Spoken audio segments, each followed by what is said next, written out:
छात्रा की मौत मामले में बड़ी खबर है, जहां न्यूज 18 की पड़ताल में बड़ा खुलासा हुआ है। शंभू गर्ल्स हॉस्टल पर बड़ा खुलासा हुआ है। मकान मालिक मनीष रंजन पर यह खुलासा है। पहले से सेक्स रैकेट मनीष चलाता था। हॉस्टल के ऊपर ही फ्लैट में मनीष रहता था। फिलहाल जेल में मनीष रंजन है। नीलम अग्रवाल ये हॉस्टल चलाती है। पति शंभू अग्रवाल के नाम पर यह हॉस्टल है। नीलम के पति शंभू का निधन हो चुका है। नीलम अग्रवाल के 2 बेटे हैं। घटना के बाद से दोनों बेटे लापता बताए जा रहे हैं। केयर टेकर नीतू की भी भूमिका संदिग्ध मानी जा रही है।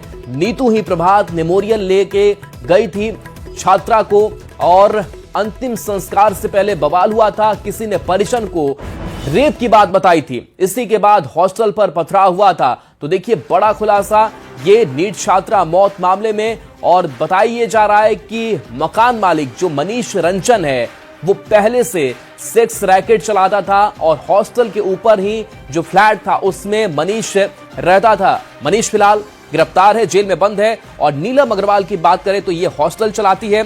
पति शंभू अग्रवाल के नाम पर यह हॉस्टल चलाती है, और बताया जा रहा है कि नीलम अग्रवाल के जो 2 बेटे हैं वो भी घटना के बाद से फरार हैं।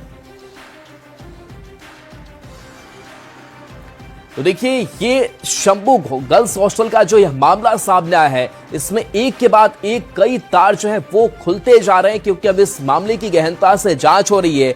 न्यूज 18 की टीम भी लगातार इस पूरी घटनाक्रम के फॉलो अप में जुटी हुई है कि कहां क्या घटनाक्रम के बाद से जांच कैसे चल रही है, पुलिस अपनी भूमिका किस तरीके से निभा रही है, ये जानने की कोशिश हम भी लगातार कर रहे हैं। और देखिए इस पूरे मामले को लेकर के जो नए और बड़े खुलासे हो रहे हैं वो भी न्यूज 18 आप तक पहुंचा रहा है। और देखिए इस घटना के बाद से कई और भी अहम सवाल जिसका जवाब पुलिस के पास नहीं है। कहां फरार हो गई हॉस्टल संचालिका नीलम अग्रवाल?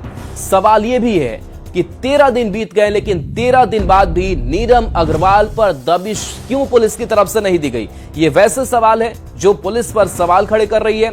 हॉस्टल की केयर टेकर नीतू और चंचला भी कहां गायब है? उनके बारे में भी जानकारी नहीं है। सवाल यह भी है कि हॉस्टल संचालिका के जो दोनों बेटे हैं वो भी इस घटना के बाद से फरार है। आखिर वो भी कहां है? और परिजन को अब तक जो सीसीटीवी फुटेज है वो क्यों नहीं दिखाया गया? तो एक साथ कई जो गड़बड़ियां हैं वो कई स्तरों से सामने आई है। मकान मालिक मनीष रंजन का गार्ड भी लापता है। कहां लापता है सवाल यह है। और जो गार्ड परिजन के आगे पीछे घूम रहा था वो भी कहां है? विनीता हमारे साथ न्यूज 18 संवाददाता जुड़ गई हैं। विनीता, एक के बाद एक कई खुलासे हो रहे हैं। अब इस सेक्स रैकेट से जुड़ा हुआ यह पूरा मामला किस तरीके से ये गुत्थी जो है वो धीरे धीरे सुलझ रही है या फिर उलझ रही है? पुलिस की भूमिका अब तक क्या?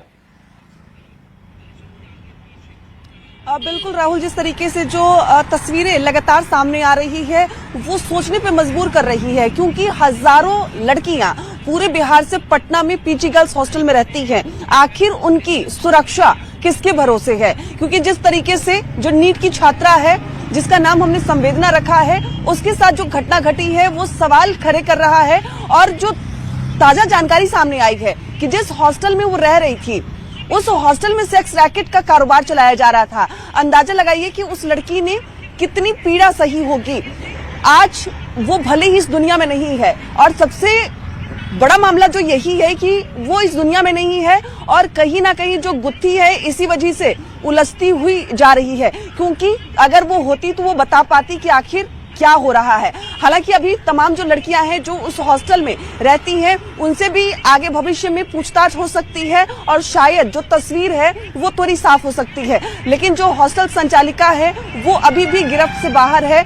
जो डॉक्टर्स हैं वो भी फिलहाल कुछ नहीं कह रहे हैं। हालांकि प्रथम दृष्टया में इस मामले को दबाने की कोशिश की गई, लेकिन न्यूज 18 के पास वो तमाम जानकारी धीरे धीरे हाथों में आती चली गई। और जो अब जानकारी निकलकर सामने आ रही है कि वो लड़की की मौत नहीं हुई है, बल्कि कहीं ना कहीं एक तरीके से उसका शोषण किया गया। उस लड़की की उसके बाद मौत हुई है। सेक्स रैकेट का जो तस्वीर है वो भी सामने आ गई है। और बड़ा सवाल ये भी उठता है, क्योंकि जिस तरीके से जो तमाम पटना में हॉस्टल संचालन हो रहा है, क्या उसके लिए कोई नियम कानून है?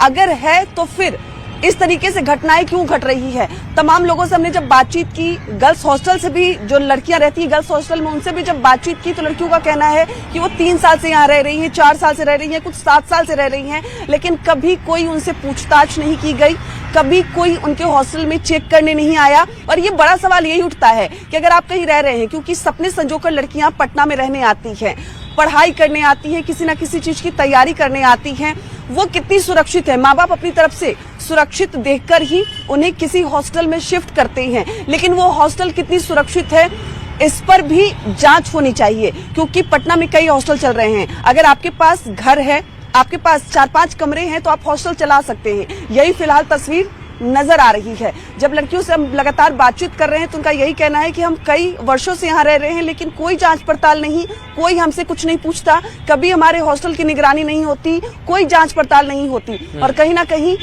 इस घटना ने उजागर कर दिया है कि पटना में लड़कियां, जो खासकर पीजी गर्ल्स हॉस्टल में जो लड़कियां रह रही हैं, वो कितनी सुरक्षित हैं। सिर्फ उसी शंभू गर्ल्स हॉस्टल में ये जो घटना घटी है, क्या सिर्फ वहीं पे इस तरीके का वातावरण है, या पटना में कई और गर्ल्स हॉस्टल में इस तरीके की जो तस्वीर है वो चल रही है, लेकिन फिलहाल वो सामने नहीं आए। ये बड़ा सवाल है राहुल जी। बिल्कुल, हॉस्टल खाली करा दिया गया, क्या बाकी जो उस हॉस्टल में लड़कियां रह रही थी उनकी तरफ से भी कुछ बातें निकल करके सामने आई है? क्योंकि जो हॉस्टल संचालिका है नीलम अग्रवाल वो लापता है, जो केयर टेकर है नीतू चंचला वो भी गायब है, इसके साथ साथ दोनों बेटे होटल संचालिका के वो गायब है, किसी का कुछ अता पता नहीं है। बिल्कुल, घटना घट गई, समय हो गया, लेकिन अभी तक जो आरोपी नजर आ रहे हैं वो गिरफ्त से बाहर हैं, कोई जानकारी नहीं मिल रही है। कल लड़कियों की तस्वीर जरूर सामने आई थी, क्योंकि हॉस्टल सील है, लड़कियां अपना सामान वापस लेकर कहीं शिफ्ट होना चाह रही हैं, लेकिन लड़कियां भी अभी कुछ बोलने को तैयार नहीं है। खासकर वो लड़कियां जो उस हॉस्टल में रहती थी, जो उनके साथ रहती थी, जो जहानाबाद की नीट छात्रा थी, वो शायद कुछ बता पाती, लेकिन फिलहाल वो लड़कियां भी कुछ बोल नहीं रही हैं, कोई बातचीत को तैयार नहीं है। और अभी जो पुलिस की एक्टिविटी है वो सबसे तेज है, पुलिस लगातार जो जांच पड़ताल है वो कर रही है। अब देखना होगा कि आखिर इस मामले में कब तक जो दोषी हैं उन्हें चिन्हित किया जाता है, दोषियों की गिरफ्तारी कब तक होती है, क्योंकि मकान मालकिन जो संचालिका हैं वो नहीं है, जिन पर सेक्स रैकेट का आरोप है मनीष वो भी गायब हैं, होटल संचालिका हॉस्टल संचालिका के दोनों बेटे नहीं हैं, और अभी डॉक्टर की तरफ से भी कोई तस्वीर सामने नहीं आई है। लेकिन जो लड़की है जिसकी मौत हो गई है, जिसके साथ जुल्म हुआ, कहीं ना कहीं उसके परिवार का दर्द जरूर सामने आया है कि वो सपने संजोकर अपनी बेटी को यहाँ भेजे थे, लेकिन सपने तो छोड़िए, अब बेटी ही इस दुनिया में नहीं है। लेकिन बड़ा सवाल यही है कि आखिर कब तक इस मामले को दबाया जाएगा, आखिर कब आरोपी की गिरफ्तारी होगी।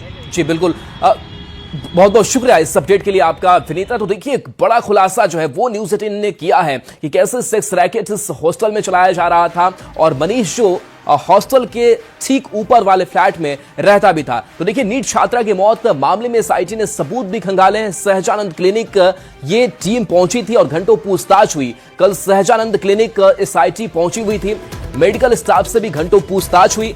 कितने लोग छात्रा को लेकर आए थे, स्थानीय थाने को सूचना क्यों नहीं दी गई, छात्रा को एडमिट क्यों नहीं किया गया, प्रभात मेमोरियल जाने को किसने कहा, एसआईटी फिर से सहजानंद क्लिनिक जा सकती है। तो कई सवाल हैं और इन सवालों का जवाब भी एसआईटी को ढूंढना है। एसएचओ रोशनी कुमारी को लेकर भी सवाल है कि एसआईटी से बाहर एसएचओ रोशनी क्यों साथ गई थी, कहीं एसएचओ ने जांच को प्रभावित तो नहीं किया, ऐसे कई सवाल हैं।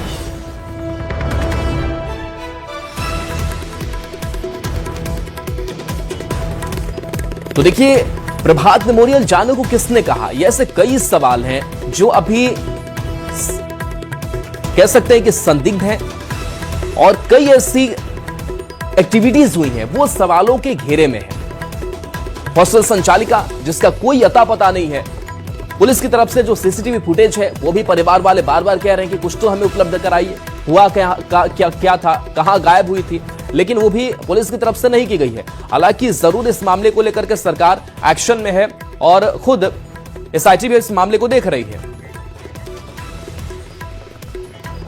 अब देखिए, एसआईटी के सामने चुनौतियां भी कई है। इस पूरे मामले में एसआईटी को क्या क्या पड़ताल करनी है वो भी जरा समझते हैं। तो छात्रा के बीमार होने की सूचना कब मिली, इस सवाल का जवाब तलाशना है। सवाल यह भी है कि एफआईआर कब हुई और कहां लीपापोती की गई। सवाल तो यह भी है कि छात्रा के कमरे को सील क्यों नहीं किया गया, बेडशीट, कपड़े, बाथरूम सुरक्षित क्यों नहीं किए गए, क्योंकि ये सुरक्षित रखना इसलिए जरूरी हो जाता है ताकि जब हॉस्पिटल की टीम पहुंचे उसको जांच करने में आसानी हो, साक्ष्य उपलब्ध कराए जा सके। डॉक्टर की शुरुआती जांच किस आधार पर बनी, उसका आधार क्या था, और सवाल यह भी है कि पुलिस ने उसी को अंतिम क्यों मान लिया। और सवाल और भी कई हैं।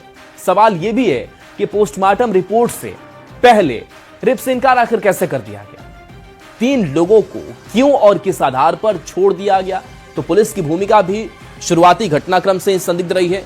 क्या वे हॉस्टल, छात्रा या स्टाफ से जुड़े थे, सवाल यह भी है 3 लोगों को लेकर के।